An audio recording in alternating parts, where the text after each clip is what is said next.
দীর্ঘ অতিমারি পেরিয়ে বলবো না, কিছুটা অতিক্রম করে আমরা অবশেষে এখানে অনেকজন একত্রিত হতে পেরেছি।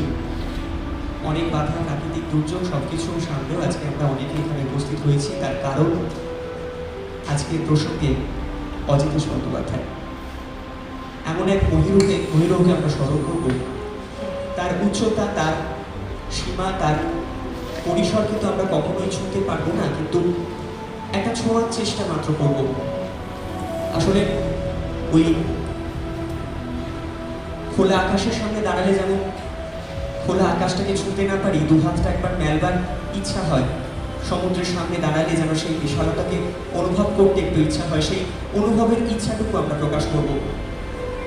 তার সম্পর্কে তো তার উচ্চতায় তাকে ছুঁতে পারার ক্ষমতা আমাদের নেই। আমার মতো অসংখ্য যুবক, সেই সময় যারা যুবক ছিলেন তাদেরকে আকর্ষণ করেছিলেন যিনি, সেই মানুষটাকে আমরা কিছুক্ষণ ধরে স্মরণ করব। তাই আমি আজকে কোনো কথা বলবো না। আমি আজকে যত কম কথা বলে আজকে যারা উপস্থিত আছেন যে সমস্ত মানুষেরা, তাদেরকে আলাদা করে পরিচয় করিয়ে দেওয়ার কিছু নেই। থিয়েটার জগতে, অভিনয় জগতে যারা স্বনামধন্য ব্যক্তিত্ব, আমরা অনেক কৃতজ্ঞ তারা আজকে আমাদের মধ্যে উপস্থিত হয়েছে। আমরা শিল্পী সঙ্গের তরফ থেকে তাদেরকে বরণ করে নেব। প্রথমে আমাদের মধ্যে উপস্থিত হয়েছে স্যার অশোক মুখোপাধ্যায়, নাট্য ব্যক্তিত্ব, নাট্যকার, নির্দেশক অশোক মুখোপাধ্যায়। একটা জোরে আপনাদের হবে স্যারের জন্য। স্যারকে বরণ করে নিচ্ছে শিল্পী সঙ্গের তরফ থেকে জি পুষ্পস্তবক দিয়ে।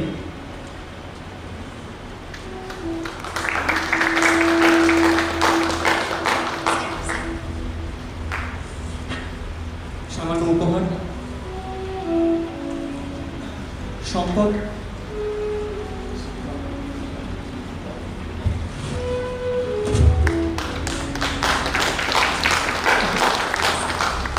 এবং একটি স্মারক স্বরূপ। যেহেতু আজকে অজিতেশ বন্দ্যোপাধ্যায়, আজকে আমরা একজন নাট্যগুরুকে স্মরণ করছি, তাই নাটক মানে একটা প্রাণের সঞ্চার, তাই প্রাণের প্রতীক হিসাবে, স্মারক হিসাবে একটা ছোট্ট গাছের চারা আমরা তুলে দেবো শিল্পী সঙ্গীর তরফ থেকে। আমি সংকোচে অনুরোধ করবো আস্তে স্যারকে গাছটা তুলে দিতে।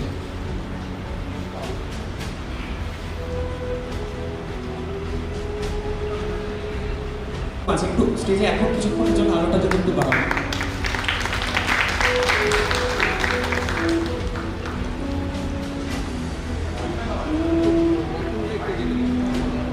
সায়ন আমাদের ছোট্ট সদস্য গরম করে নিচ্ছে,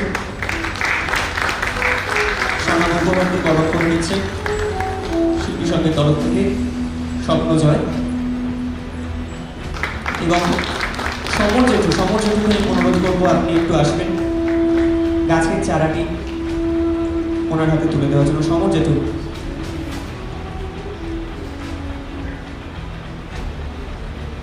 হয়ে গিয়েছে আমাদের কিছুটা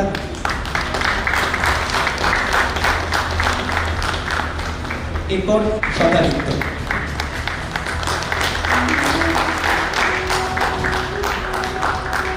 উপহার দিয়ে গরম করে নেবেন এবং জ্যোতি এবং জয়দেব জ্যোতিকে অনুরোধ করবো। জয়দেব দাস আপনি একটু আসবেন গাছের চারাটা তুলে দেওয়ার জন্য।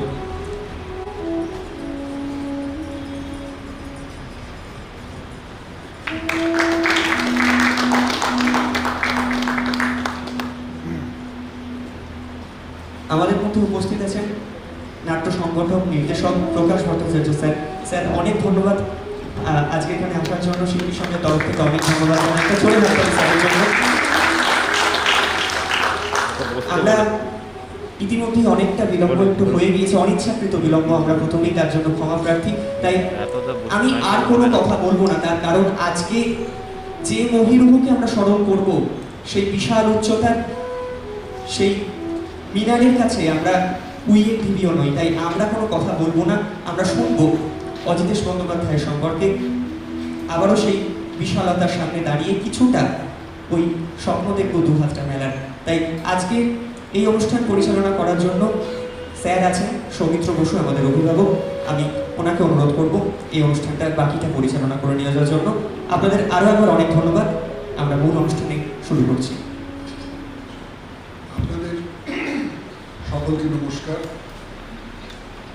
আমি এখানে এসে হঠাৎ খেয়াল হলো, মানে একজন বললো আমাকে, এই সূত্রে হঠাৎ মনে হলো যে অজিতেশ বন্দ্যোপাধ্যায় 30শে সেপ্টেম্বর তার জন্ম, একটু আগেই তার জন্মদিন উপলক্ষে যদি এই অনুষ্ঠান হয়ে থাকে তাহলে সেটা পালন করা হচ্ছে। এবং আজকে বেঁচে থাকলে তার বয়স হতো 89 বছর। এটা না আমায় খুব অবাক করে দিল। মানে আমি অজিতেশ বন্দ্যোপাধ্যায়কে চিনতাম এবং নিশ্চয়ই আরও বহু মানুষ আছেন যারা তার সাহচর্যে এসেছেন, তাদের সকলেরই আমার মনে হয়, আমার যা ধারণা তার সম্পর্কে সেই রকমই ধারণা, যে উনি আমাকে বিশেষ রকম স্নেহ করতেন। উনি সকলকেই বিশেষ রকম স্নেহ করতেন। মানে ওর স্বভাবটাই ছিল এইরকম যে যার সঙ্গে কথা বলছেন মনে হতো যে আমার সম্পর্কে একটা আলাদা রকমের তীব্র মনোযোগ আছে, তা না হলে এরকম করে কথা বলবে কেন, হঠাৎ হাত দিয়ে বুঝলে বর্দা এরকম করে কথা বলবেই না কেন। এটা সকলের সম্পর্কেই হতো আর কি। এই একটা মানুষ, আমি একটু আগে অশোককে বলছিলাম যে এই রকমের মানুষ আমি জীবনে আর কখনো দেখিনি। তো আজকের এই যে অনুষ্ঠানটা হবে, এই অনুষ্ঠানে যে দুজন বলবেন তারা খুব কাছ থেকে অজিতেশ বন্দ্যোপাধ্যায়কে দেখেছেন, অজিতেশ বন্দ্যোপাধ্যায়ের প্রযোজনার কাজকর্মের সঙ্গে যুক্ত থেকেছেন এবং এটা খুব সচেতনভাবে শিল্পী সংঘ করেছে কিনা আমি জানি না। অজিতেশ বন্দ্যোপাধ্যায়ের একেবারে প্রথম দিককার যে কাজ, যখন তিনি থিয়েটারের কাজটা সিরিয়াসলি শুরু করছেন, সেই সময়ে আমাদের মধ্যে একজন আছেন অশোক মুখোপাধ্যায়। তিনি সেই সময়কার অজিতেশ বন্দ্যোপাধ্যায়ের সহকর্মী বা ছাত্র, শিষ্য, যা কিছু বলি না কেন। আর অজিতেশ বন্দ্যোপাধ্যায় যখন একটা দীর্ঘ পরিক্রমার শেষে পরবর্তীকালে নান্দিমুখ তৈরি করেছেন, তখন অজিতেশ বন্দ্যোপাধ্যায়ের প্রিয় ছাত্রী সন্ধ্যা দে, অর্থাৎ তার জীবনের একেবারে দুটো প্রান্তের দুজন মানুষ যারা তাকে খুব কাছ থেকে তৈরি করতে দেখেছেন, প্রযোজনা তৈরি করতে দেখেছেন, বা থিয়েটার সম্পর্কে যে তার ভাবনা চিন্তার জগৎ, সেই জগৎ সম্পর্কে তারা ওয়াকিবহাল। এইখানে আমার বস্তুত কোনো কথা বলা সাজে না। আমার অজস্র ব্যক্তিগত অভিজ্ঞতার কথা আমি বলতে পারতাম, কিন্তু আমি সেইগুলো বলবো না। আমি শিল্পী সংঘকে বিশেষভাবে ধন্যবাদ দেবো এই কারণে যে এখানে যারা উপস্থিত আছেন তাদের মধ্যে নিশ্চয়ই শিল্পী সংঘের ছেলেমেয়েরাও আছে। এমনটা হতে পারে যে অন্যান্য নাটকের দলের যারা কম বয়সী ছেলেমেয়ে তারাও আছে। তো সত্যি সত্যি আমাদের যারা কম বয়সী ছেলেমেয়ে যারা থিয়েটার করছে, তারা এই সমস্ত মানুষগুলোর সম্পর্কে একটু জানুক, এই সমস্ত মানুষগুলো কিভাবে থিয়েটারের কাজকর্ম করেছেন সেটা জানুক। তার কারণ এখন যেটাকে বলা যেতে পারে প্রায় থিয়েটারের আদর্শের জায়গা, মানে এইরকম করে থিয়েটারটা করতে হয়, তার ধারণাটা এত বেশি পাল্টে গেছে, এত রকম অন্যরকম হয়ে গেছে যে সত্যি সত্যি তখন যারা থিয়েটারটা এরকম করে করছিলেন, তারা কি ভেবে করছিলেন, কেমন করে করছিলেন, তাদের ধরনটা কি, তাদের কাজের ধরনটা কি, এই সমস্তগুলো এখনকার ছেলেমেয়েদের খুব জানা দরকার, ইতিহাসের দিক থেকে জানা দরকার। এবং ইতিহাস তো এমন নয় যে সেটা একটা সময় শেষ হয়ে গেল, তারপরে একটা নতুন পর্ব শুরু হলো, সেই পর্বের মধ্যে পুরনো সময়ের কোনো প্রভাব রইল না, কোনো ছাপ রইল না, কোনো চিহ্ন রইল না, তেমন তো নয়। একটা তো ধারাবাহিকতা থাকেই। সেই নিজের একটা ধারণার কথা বলে এদের বলবার জন্য অনুরোধ করব। সেটা হচ্ছে, আমরা তিনজনের কথা এমনিতে বলি। একজন হচ্ছেন সৌম্য মিত্র, উৎপল দত্ত, অজিতেশ বন্দ্যোপাধ্যায়। সৌম্য মিত্র এবং উৎপল দত্তের সঙ্গে অজিতেশ বন্দ্যোপাধ্যায়ের একটা বড় তফাৎ আছে বলে আমার নিজের ব্যক্তিগত ধারণা। তফাৎটা এইরকম, সৌম্য মিত্র এবং তার অনুগামী যারা বহুরূপীর মানুষজন যারা আছেন, অভিনেতা ইত্যাদি যারা আছেন, তাদের অভিনয়ের মধ্যে এক ধরনের একটা যাকে বলতে পারি একতান, এইরকম একটা থাকতো। অর্থাৎ সকলের অভিনয়ের ধরনের মধ্যে একটা মিল আছে। সেটা হয়তো এইরকম বলা যেতে পারে, এক ধরনের আনুনাসিক কথা বলার ধরন ইত্যাদি ইত্যাদি। উৎপল দত্তের যারা অনুগামী তাদের অভিনয়ের মধ্যেও একটা ধাঁচা আছে, সেই ধাঁচার মধ্যে হয়তো একটু জোর দিয়ে কথা বলা ইত্যাদি ইত্যাদি। এর একটা কারণের কথা আমার নিজের মনে হয়, এখানে অশোকদা আছেন, অশোকদা আমাকে শুধরে দেবেন। আমাকে অজিতেশ বন্দ্যোপাধ্যায় অনেকদিন আগে একবার বলেছিলেন যে শম্ভুদার অভিনয়ের ধরনের সঙ্গে জানো তো মহেন্দ্রগুপ্তের অভিনয়ের খুব মিল আছে। তাই মহেন্দ্রগুপ্তের মঞ্চ অভিনয় দেখিনি কখনো, ফলে আমি ওইরকম করে বলতেও পারবো না। আমার যে একটু রাগও হয়নি তা নয়, তখন আমাদের সেই বয়স যখন পেশাদার থিয়েটারের অভিনেতাদের সঙ্গে সৌম্য মিত্রের তুলনা করলে খুব গাত্রদাহ হতো। আজকে সেই বয়সটাকে একটু মজারই লাগে আর কি। তার কারণ অজিতেশ বন্দ্যোপাধ্যায় বলছেন যে সেই সময় তো হলের অ্যাকুইস্টিক্স বলতে যেটা বোঝায়, তুমি যে কথাটা বললে সেটা শেষ পর্যন্ত পৌঁছে যাবে, এটা খুব ভালো ছিল না। পাখা টাকা খুব চলতো, নাক লাগিয়ে কথা বললে খুব সহজে অনেক দূর পর্যন্ত কথাগুলো পৌঁছে যাওয়া যায়। মহেন্দ্র গুপ্ত সেই ধরনের অভিনয় করতেন। আমি পরবর্তীকালে, আমি আবারও বলছি, অশোকদা ওইখানে বসে রয়েছেন, আমি তার দিকে একদম না তাকিয়ে বলছি, ভুলভাল বলে থাকলে তিনি শুধরে দেবেন। আমি পরবর্তীকালে শিশির কুমার ভাদুড়ির অভিনয় শুনেছি রেকর্ডে, সেখানেও দেখেছি একটা আনুনাসিক ধরন ছিল। মূর্খ মা চেনে না চন্দ্রগুপ্তের চাণক্য করছেন যখন, ওই রকম একটা ছিল। এমনটা হতে পারে যে তার কারণ এইটা, অনেক দূর পর্যন্ত কথাটা পৌঁছে দেবার একটা সহজ রাস্তা এটা। যেমন উৎপল দত্তের যারা অনুবর্তী তারা একটা ঝোঁক দিয়ে দিয়ে কথা বলবার ধরন তৈরি করেছে। অজিতেশ বন্দ্যোপাধ্যায়ের গুরুত্ব প্রথমেই আমার কাছে যেটা হয় সেটা হচ্ছে তিনি এই যে একটা দল একটা বিশেষ ধাঁচার অভিনয় পদ্ধতি অনুসরণ করবে এইটাকে একেবারে এলোমেলো করে দিলেন। তিনি এসেছেন একটু পরে, 1960 সালে নান্দিকার তৈরি হলো। তো সেইখানে যেটা হলো, প্রত্যেকটা মানুষকে তার নিজের মতন করে বাড়তে দেওয়া। আমি এরকম শুনেছি যে তিনি যে প্রযোজনা করতেন, এগুলো আবার ওরা অনেক ভালো বলতে পারবেন, সেটা হচ্ছে একটা লিখিত স্ক্রিপ্ট হয়তো আছে, কিন্তু তিনি খানিকটা স্বাধীনতা দিতেন অভিনেতা তার নিজের মতন করে সংলাপগুলোকে সাজিয়ে দিতেন। তার যে স্বভাব, তার যে কথা বলার ধরন, তার যে হাবভাবের ধরন, সেইগুলোর সঙ্গে মিলিয়ে নিক। তার ফলে যেটা হতো সেটা হচ্ছে যে ভীষণ জীবন্ত হয়ে উঠত চরিত্রগুলো।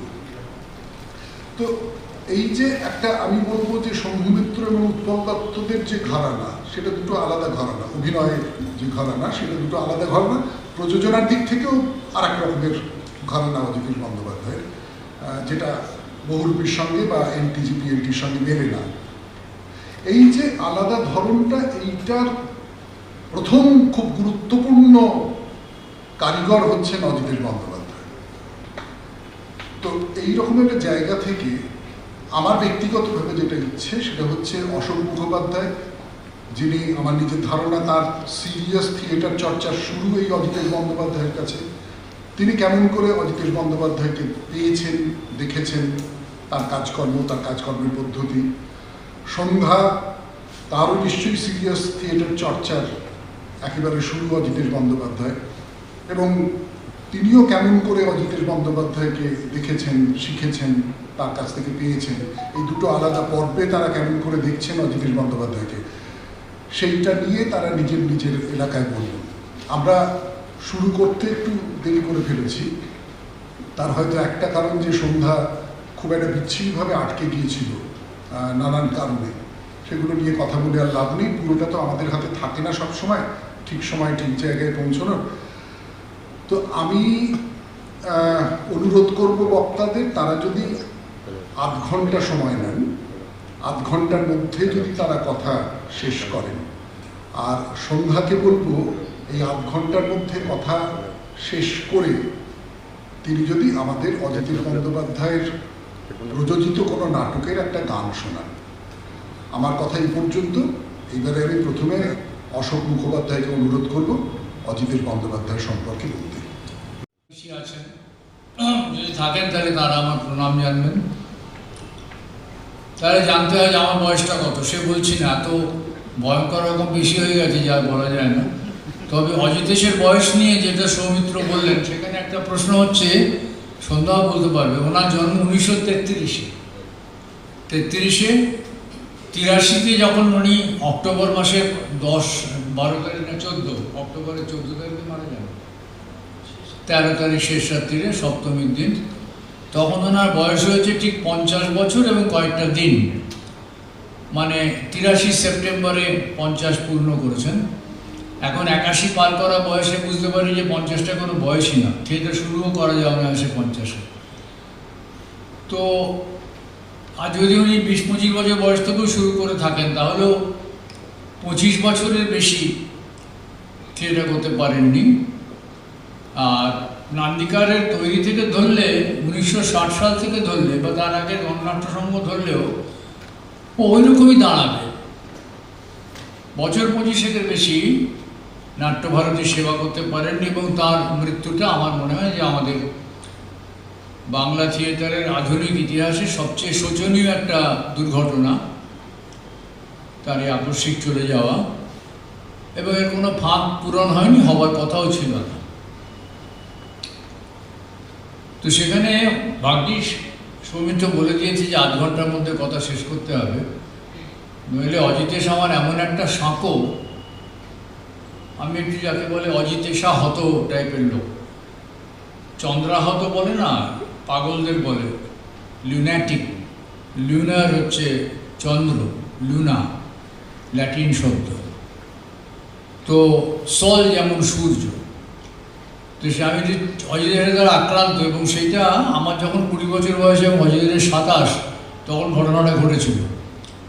এটা খুব কম হয় যে একজন মানুষকে দেখে আরেকজন মানুষ থিয়েটার করবে বলে ঠিক করে ফেলে। এরকম একটা মাদকতা ছিল অজিতেশের মধ্যে, একটা চৌম্বক শক্তি। ওই যে সৌমিত্র বলছিল যে যার সঙ্গে দেখা হবে সেই মনে করবে যেন আমার জন্যই অজিতেশ সেই তার জীবনের এই 15 মিনিট রেখে দিয়েছেন, যেন আমার সঙ্গেই তার কথা বলা। হয়তো আকস্মিক দেখা হয়ে গেছে, মনে হচ্ছে সেই মুহূর্তে তিনি তার সবচেয়ে ভাইটাল। তো আমার ওই কাঁচা বয়সে, আশা করি বিশ্বাস করবেন যে আমারও একদিন কাঁচা বয়স ছিল, তো তখন ওনার সঙ্গে দেখা হয়েছিল। তখন আমার বছর 20 বয়স। আমি ওই, আমার মনে আছে বিএ পরীক্ষা দিয়ে বসে আছি, আর ওই এক বন্ধু আসবে, পাড়ার বন্ধু, রেজাল্ট বেরোবে, মনটা একটু উচাটন হয়ে আছে। পাড়ার বন্ধু আমার কলেজেরই বন্ধু অজয় গাঙ্গুলি, সেও পরে নাটক এবং সিনেমার জন্য খুবই বিখ্যাত হয় সঙ্গত কারণে। অজয় এসে হঠাৎ বলল যে 4:30-5টা হবে তখন, যে অজিতদা তোকে যেতে বলেছেন আজকে নান্দিকার নতুন নাটক পড়বেন। তো আমি ওদের কাছে আগে অজিতদার গল্প শুনেছি। অজয়ের আরেক বন্ধু ছিল, অজয় তখন মনীন্দ্রয় পড়ে, বিএসসি পড়ছে, চিন্ময় রায় পড়ছেন বিএ। ওরা তখন শ্যামবাজার পাড়ায় নান্দিকার দল তৈরি হয়ে গেছে, 1960-এর জুনে তৈরি হয়ে গেছে। ওদের কাছে প্রায় ওদের অজিতদার গল্প শুনতাম। তাহলে উনি আমাকে চিনলেন কী করে? তোর কথায় বোঝা গেল যে ওরা যেমন আমার কাছে অজিতদার গল্প বলে, তেমনি আমার কথাও অজিতদাকে বলে থাকবে। অজিতদা বলেছেন তোকে নিয়ে যেতে। তবে সন্ধ্যাবেলার টিকিট কাটা হিন্দি সিনেমা, তার প্রলোভন ছেড়ে দিয়ে চলে গেলাম। ভাগ্যিস গিয়েছিলাম ঠিক শ্যামবাজার ট্রাম ডিপোর উল্টো দিকে একটা খোয়ার বিছানো রাস্তা ছিল, সেটা এখন পাকা রাস্তা হয়ে গেছে।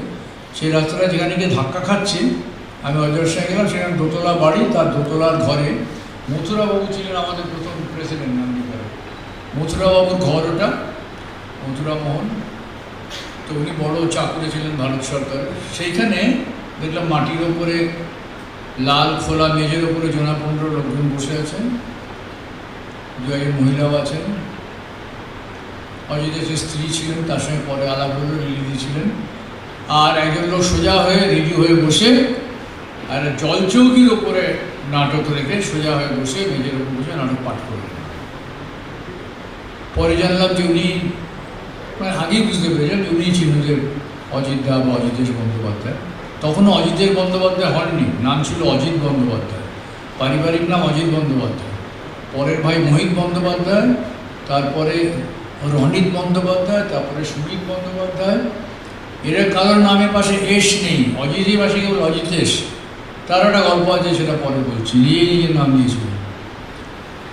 তো নাটকটা শুনে আমার নতুন রকম লাগলো, একটু সিরিয় কমিক ধাঁচে।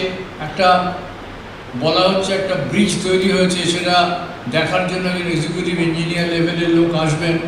এদিকে ব্রিজটা কখনো তৈরিই হয়নি। ওই গ্রামের সব যারা মাতব্বর, কেউ পঞ্চায়েতের, কেউ মিউনিসিপ্যালিটি, কেউ তবু তারা মিলে টাকাটা সম্পূর্ণ গায়েব করেছে। ব্রিজটা তৈরি হয়নি, অবস্থায় ব্রিজের ইন্সপেকশন এসে গেছে, সেতু বন্ধ হয়নি।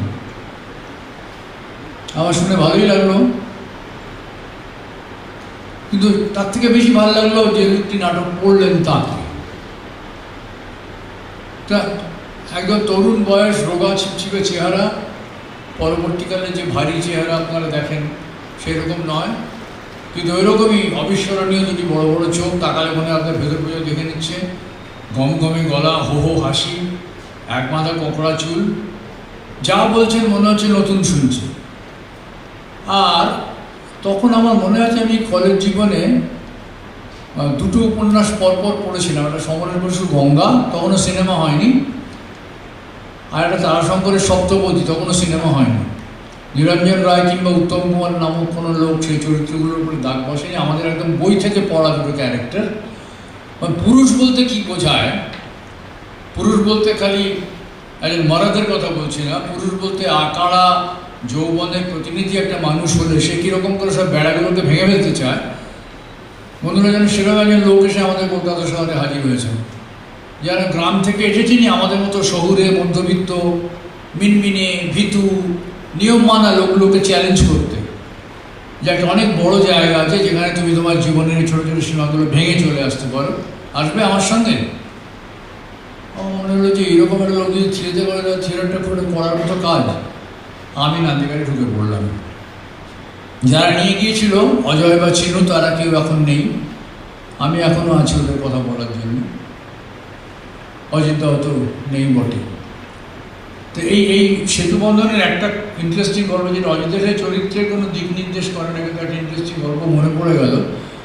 নাটক হবে, প্রথম শো হবে রংমহলে, কোনো মতে একটা বিজ্ঞাপন দেওয়া হয়েছে, তখন একদম নতুন দল, পয়সা করি বলে কিছু নেই, সবচেয়ে ছোট বিজ্ঞাপন যা দেওয়া হয়। প্রথম দিন কোনো বিক্রি হয়নি, দ্বিতীয় দিন আমরা নান্দিঘাটে ঘরে বসে আছি, কদিন পরেই স্টেজ রিহার্সালের পরেই শো হবে। এক ভদ্রলোক ঢুকলেন, তার হাতে একটা ওই এখনও কলকাতার ক্যারেন্টার যেরকম সাদা থলি নিয়ে যায়, যার মধ্যে টিফিন বাক্স টাক্স থাকে না, ছোটো ছাতাও থাকতে পারে, খাতা। ঢুকে বললেন যে এটা কি নান্দিঘাটের ঘর? হ্যাঁ। বলে আমাকে সেতু বন্ধন নাটকের আপনারা বিজ্ঞাপন দিয়েছেন? আমরা সব মাথা নাড়লাম, হ্যাঁ।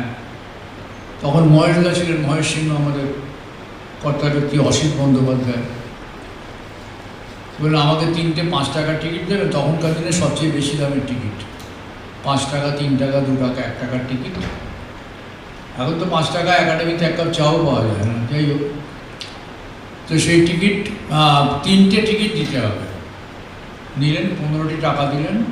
তবে টিকিটটা নিয়ে বুক পকেটে রেখে, শার্টের বুক পকেটে, লোকটাকে এখনও দেখতে পাই, শার্টের বুক পকেটে রেখে নমস্কার করে বললেন, আজকাল তো এসব ঠাকুর দেবতার নাটক আর কেউ করে না, তবু আপনারা করছেন। এইবার চলে যাওয়ার পরে অজিতদা হাসতে যাচ্ছেন, অসিতদা একটু দাঁড়ান, সবে 3টে টিকিট, আপনি হাসলে ফিরিয়ে দিয়ে ফেরত দিয়ে যাবে, আবার লোকটা একটু দূরে যান। তারপরে আমরা সবাই মিলে হাসলাম। এই হচ্ছে নান্দিঘাটের প্রথম টিকিট বিক্রি হওয়ার গল্প, ঠাকুরের নাটক বলে সেতু বন্ধনের টিকিট। ভদ্রলোক নাটক দেখার পরে কী করেছিলেন আমরা জানি না, তিনি গ্রিন রুমে আসেননি। তো সেই নাটকে আমি কী করে পার্টও পেয়ে গেছিলাম, যাই হোক। তো তখন আমি নান্দিঘাটে খুব বেশি অভিনয় করতে পারিনি। এরপরে আমার MA পরীক্ষা এসে পড়লো, তারপরে পিতৃবিয়োগ হলো, তারপরে নাটকীয় পট পরিবর্তন ঘটতে থাকলো জীবনের মধ্যে। কখন দুম করে খুব অল্প বয়সে বিয়েও হয়ে গেল। তারপরে সরকারি চাকরি করতে, সরকারি কলেজে পড়াতে টাকি চলে গেলাম। 66 সালে ফিরে এলাম কলকাতায়, নাগেরবাজার পাড়ায় আমার বাড়ি ছিল। বারাসাত কলেজে ট্রান্সফার হলাম, ফলে এবার কলকাতা থেকে যাতায়াত করতে পারবো, এবার নান্দিঘাটটা আবার করা যাবে। তখন দেখলাম নান্দিঘাট ভাঙছে, আর আমার যারা বন্ধু তারা সব থিয়েটার ওয়ার্কশপ বলে নতুন দল তৈরি করছে, বিভাস, অজয়, চিনু, মায়া, যাদের সঙ্গে আমার আঁতের কথা হয়, মহেশদা, রুদ্রদা, অসিতদা, অজিতদা তো বটে একটু আমাদের থেকে বয়সে বড়। তাই ফলে এদের সঙ্গে নতুন ছাউনি বাঁধার যে কাজ, অজিদেশের বিশাল ছায়া থেকে বেরিয়ে নিজেদের মতো করে ঝড়ে জলে থিয়েটারের আঁকড়া গড়ে নেওয়ার যে আহ্বান, সেখানে সাড়া দিলাম। কিন্তু যেটুকু সময় ওখানে ছিলাম, সেইটুকু সময়ের মধ্যে আমি খুব একটা অভিনয় করতে পারিনি। তখন এরা আমার বন্ধুরা সব পাঠ করছে, ভালো ভালো নাটকে ভালো ভালো পাঠ করছে। চিনু, অজয় তো নামই করে ফেলেছে। পরে বিভাস আমারই সূত্রে নান্দিঘাটে গেল, বিভাস পাঠ করছে, আর আমি আমারই চাকরি সূত্রে টাকিতে থাকি। সপ্তাহের শেষে 1-2 বার আসি, তাতে হবে না। এই অবস্থায় একটা ওয়ানের প্লের অ্যারেঞ্জমেন্ট হলো। তখন নান্দিকার প্রথম কলকাতার দল যারা ঠিক করলো অজিতেশ এরই প্ল্যান যে মুক্ত অঙ্গনে, তখন একাডেমিতে অভিনয় শুরু হয়নি, আমাদের একাডেমিতে অভিনয় শুরুই হয়নি কারোরই, যে মুক্ত অঙ্গনে সমস্তগুলো মঙ্গলবার, সপ্তাহে 4টে করে মঙ্গলবার, তার মানে ভাবুন 52টা ডেট নিয়ে নিচ্ছে নান্দিকার। এবং এই প্রত্যেক মঙ্গলবার, মাসের, প্রত্যেক মঙ্গলবার 4টে করে মঙ্গলবার, তার মধ্যে 3 মাস বাদে একটা মঙ্গলবারে, লাস্ট মঙ্গলবারটা 3টে করে নতুন একাঙ্ক হবে এবং সেখানে দলের নতুন ডিরেক্টররা কাজ করবে। তো এইখানে আমি একটা অভিনয়ের চান্স পেলাম। আমাদের বন্ধু বরুণ সেনগুপ্তরা নাটক করলো, নাটকের নাম নিয়ে, মিলনের বিখ্যাত নাটক থেকে করা। তাতে একটা লোক এমপি, প্রতিষ্ঠিত লোক, তার রাজীব না কি একটা নাম আমার মনে নেই, কিন্তু সে যদি নাম নেয় পাগলচন্দ্র মাল, তাহলে তাকে অনেক টাকা দেওয়া হবে। সেটা নেবে কি নেবে না, নিয়ে একটা হাসির মজার নাটক আমি করলাম এবং আমার অভিনয় খুব খারাপ হলো সেটাতে। তখন নান্দিকারের রিভিউ মিটিংয়ের জায়গা মানে ছিন্ন ভিন্ন করে ফেললো সবাই আমাকে, সবচেয়ে বেশি লিলি দি বললো অশোক কেন এই পার্টটা করতে গেছে, এই করেছে, অনেক কিছু বললো। আমার খুব মন খারাপ হয়ে গেল, দূর আর থিয়েটার করবো না, চলে যাবো। তো মিটিংয়ের শেষ বক্তা অজিতেশ বললেন যে অশোক তো আমাদের সঙ্গে নিয়মিত অভিনয় করে না, ও যদি আমাদের সঙ্গে করে তাহলে আমাদের দলে যারা সবচেয়ে নাম করা অভিনয় তাদের সঙ্গে ওরও নাম করতে হবে। তো সবাই ভালো যে অজিত আমাকে স্নেহ করে, একটু বাড়িয়ে টাড়িয়ে বললেন, আমারও তাই মনে হলো। তো হবি তো এই স্কিমেতেই কয়েক মাস পরে অজিতেশ নিজের নাটক প্রডিউস করলেন, তার নাম ছিল প্রস্তাব, একটা কাব্য নাটক, দিলীপ রায়ের কাব্য নাটক। তাতে আমাকে একটা পাঠ দিলেন, তাতে কেয়া, অজিতেশ নিজে, অসিদ্ধা, একটা ভালো ভালো অভিনেতারা করলেন। আর এইবারে আমার অভিনয় খুব প্রণোদিত হলো। নাট্যকার স্বয়ং দিলীপ রায় এসব একটু পাগলাটে ছিলেন, এই অভিনেতা দিলীপ রায় নন, কবি দিলীপ রায় একটু পাগলাটে ছিলেন। বললেন যে এইসব আমি অভিনেতাদের এরকম নম্বর দিচ্ছি, এই তাতে দেখা গেল অজিতেশের থেকে আমাকে বেশি নম্বর দিলাম, 100-র মধ্যে কে কত পাবো। হ্যাঁ, তখন আমার মনে হলো যে দেখো, আমাকে যেটা বলেছিলেন সেটা খানিকটা ভালোবেসেই খালি না, আমার মধ্যে যদি কোনো ক্ষমতা থেকে থাকে তাহলে আমার থেকে আগে বুঝতে পেরেছিলেন এবং সেই ক্ষমতাটা একটু উস্কে দিয়েছিলেন। এই যে সৌমিত্র বলছিল যে অজিতেশের উস্কে দেওয়া অভিনেতা অভিনেত্রী, তাদের উপরে অজিতেশের কথা বলার, অভিনয়ের কোনো ডাইরেক্ট প্রভাব ছিল না, কারণ তুমি তার উপরে নিজেকে চাপিয়ে দেননি, কখনো ইম্পোজ করেননি, বলেননি যে আমি যেরকম করছি ঠিক সেরকম করে করো, আমারই আশ্চর্য গলা, আমারই হায়, ওরা অনুকরণীয় করতে গেলে খুব কেলেঙ্কারি হবে, যে এইবার চেষ্টা করে সঙ্গে সঙ্গে ধরা পড়ে যাবে। কিন্তু বলেননি, বলেছেন তোমার ভেতরে কিছু থাকলে আমি সেইটার খবর তোমায় দিয়ে দেবো, এটা চকমকি ঠুকে দেওয়ার মতো, তোমার মধ্যে কিছু থাকলে তুমি তোমার নিজের রাস্তা খুঁজে নেবে। তার ফলে অজিতেশের হাতে তৈরি অসংখ্য অভিনেতা অভিনেত্রী আছেন, সন্ধ্যা তার মধ্যে একজন, আমি মায়ার সঙ্গে, বিভাসের সঙ্গে, চিন্ময়ের সঙ্গে, অজয়ের সঙ্গে, তার পরবর্তীকালে অনেকের সঙ্গে অভিনয় করি, অনেকের অভিনয় দেখেছি নান্দিকার থেকে তৈরি হওয়া আর অনেক দল, নান্দিকা থেকেই যে কত দল হয়েছিল ঠিক নেই। কোথাও অজিতেশেরই ছাত্র, তার অজিতেশ বলতে অজ্ঞান, অজিতেশের নামে কপালে হাত না ঠেকিয়ে কথা বলে না, কিন্তু কোথাও অজিতেশ ওরকমভাবে শারীরিকভাবে উপস্থিত থেকে বলছেন এই যে আমি অজিতেশ, আমার ভক্তের মধ্যে দিয়ে কথা বলছি, তোমরা দেখো না, নেবার। এইটা আমাদের তার কাছে খুব বড় ঋণ, যে মানুষকে ভেতর থেকে জাগতে সাহায্য করা, তার পথ খুঁজতে সাহায্য করা। এরপরে এমন অনেক হয়েছে, এই 8 ঘন্টা হলেই বলে দিও, আমার যা গল্প যদি বলতে আরম্ভ করে আজকে রাত্রি পার হয়ে যাবে, সন্ধ্যা গান গাইতে পারবে না, অনুষ্ঠান শেষ হবে না, যাতে পারবে। তো এরপরে আমি যখন চলে এলাম থিয়েটার ওয়ার্কশপে, তারপরে কিছুদিন অজিতদার সঙ্গে আর দেখা নেই, উনি আমাদের নাটক দেখতে আসেন না, আমরাও যাই না। এবং 69 সালে ওরা ওই 3 পয়সার পালা প্রোডাকশনটা করলেন এবং সেটা আমি দেখতে গেলাম নিউ এম্পায়ার, সকালবেলাকার শোয়ের পরে ওর সঙ্গে দেখা, আমি গ্রেন রুমে গেছি, অনেকদিন পরে দেখা। আমার সঙ্গে আমার দাদা ছিলেন আর আমার স্ত্রী। আমার স্ত্রী, দাদাকে উনি চিনতেন, কমিউনিস্ট পার্টির নেতা ছিলেন, নৃপেন বাণিজ্যে, তাকে বললেন, আমার স্ত্রীকেও চিনতেন, বললেন যে আপনারা চলে যান, আমি অশোককে আজকে বাড়ি নিয়ে যাচ্ছি। হল থেকে মেকআপ করে বেরিয়ে ও সেই কাঁটা পুকুরে, যেখানে মনীন্দ্র কলেজের পেছন দিকে বাড়ি, ওখানে তখন চলে গেছেন, সেখানে নিয়ে গেলেন। সারাদিন থাকলাম, পরে বিকেলে পাশেই শ্যাম পার্কে বসে আড্ডা। ওর কথা ছিল যে দলটা ভাঙার সময় কোথায় ছিল তুমি। আমি তোমার সঙ্গে কথা বলতে চেয়েছিলাম, কারণ আমরা সবাই বাংলা বলি বটে, কিন্তু সবাই সবার মতো করে বলি না। আমার ধারণা তোমার কথাটা আমি বুঝতে পারি, আর আমার মনে হয় যে আমার কথাও তুমি বুঝতে পারো। তোমার কোনো একটা ওয়েভলেংথের কোনো মিলের কথা বলছিলেন, কারণ তা না হলে আমার নান্দিকারের মেম্বারশিপ চলে যায়। উনি বারবার বলতেন যে আচ্ছা ঠিক আছে, অশোক যদি কোনোদিন ফেরে আমাদের তো কাজে লাগবে, মেম্বারশিপটা কেটে না, থাক না, চাঁদা তো দিচ্ছে বাবা, এই বলে টিকিয়ে রেখেছিলেন।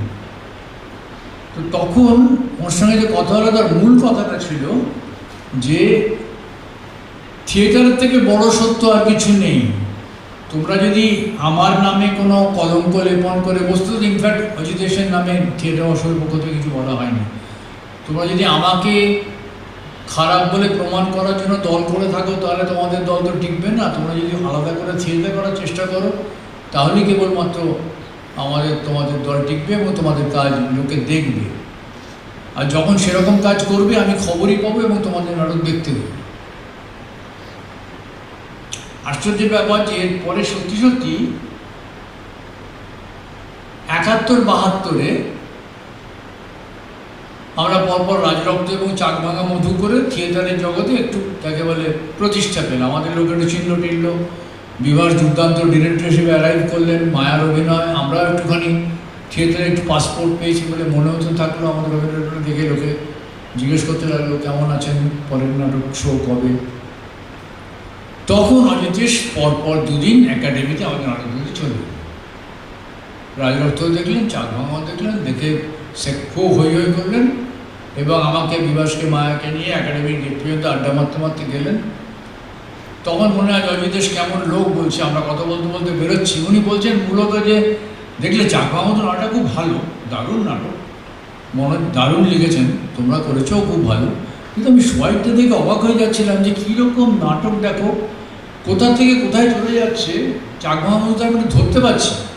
কিন্তু এতে বিদেশিদের, ইউরোপিয়ানদের স্ট্রাকচারই এমন, কোন সিন থেকে কোথায় যাবে, কত চরিত্র ঢুকবে, কত রকম করে বলবে, এই যে বলবার নাটকের যে টেকনিকটা, নাটক লেখার যে টেকনিকটা, এটা ওদের এত বছরের পুরনো, ওরা জল ভাত করে ফেলেছে। আমি সেইটা সবাইকে দেখছিলাম যে এরপরে সিনটা কোথেকে শুরু হবে, কাকে নিয়ে শুরু হবে, কোথায় শুরু হবে। এটা দুর্দান্ত প্রযোজনাও হয়েছিল, বাংলা থিয়েটারে মাইলস্টোন হয়ে গেছে। বিভাসের ডিরেকশন ছাড়াও অসাধারণ ভালো অভিনয় আছে। আমি নিজে ওটা বাংলা করেছিলাম বলে এখনও আনন্দ হয়। সেটা দেখতে দেখতে একাডেমি কেটে দেখে দেখি তখন হয়তো কয়েকটা ছেলে, তখন অজিতেশ বিখ্যাত, দেখে দৌড়ে এসছেন। এবার আমরা একটা ইয়ে থেকে আসছি, মফস্বল থেকে আসছি, নাটক খুঁজছি, একটা হাসির নাটক আপনি আমাদের বলতে পারবেন, আমরা করতে চাই। তো অজিতেশ থমকে তাকিয়েছেন, একদম কথার মধ্যে ডুবেছিলেন, হাসির নাটক, আরে কাজ করো, হ্যামলেটটা গিয়ে পাড়ায় খুব খারাপ করে করো, সবাই খুব হাসবে। বেলা কাজ করো না, বিসর্জন করো, বিসর্জন যদি খারাপ করো মানে ধারালেই হাসবে, যাও। এই জন্য দাড়ি ফাড়ি যদি খুলে যায়, রঘুপতি আরও হাসবে, হাসাবাদের আমাকে একদম বিরত না, আমি কথা বলছি, যাও। ছেলেগুলো থতমত খেয়ে চলে গেল। কিন্তু এই হচ্ছে অজিতেশ, মানে আপাতমস্তক সিরিয়াস মুহূর্ত থেকে পরের মুহূর্তে কখন মজার জায়গায় চলে যাবেন কেউ জানে না। আবার বলছে অনন্যকরণীয় সেই ভঙ্গি। তারপরে অজিতেশের সঙ্গে আমার সারা জীবন ধরেই ঘুরে ঘুরে দেখা হয়েছে, নানা সময় নানা রকম কথা যায়, মাঝে মধ্যে কোথাও কোথাও লিখেওছি সেরকম গল্প 2-1টা, কিন্তু বেশিরভাগ ক্ষেত্রেই উনি থিয়েটারের তার প্রকরণ, তার অভিনয়, তার বৈচিত্র্য আমি বলবো না, তবে হ্যাঁ ওইটা একটা বলতে ভুলে গেছি গল্পের ফাঁকে, সেটা হচ্ছে যে অজিত কী করে অজিতেশ হলেন। ওটার আমি ওই দিন আমি উপস্থিত ছিলাম না, কিন্তু বোধহয় চিন্ময় ছিল, ওর কাছ থেকে আমার গল্পটা শোনা।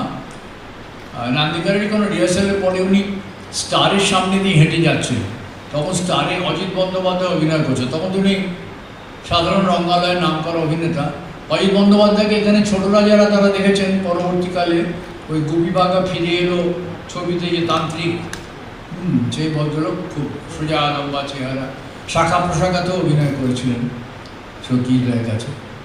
অজিত বন্দ্যোপাধ্যায়ের ছবি এবং নাম, ওখানে অজিত দাঁড়িয়ে, তখন অজিত বন্দ্যোপাধ্যায়, আচ্ছা এর নাম হতো অজিত বন্দ্যোপাধ্যায়, আচ্ছা আমি এনার থেকে বেশি বিখ্যাত হবো না?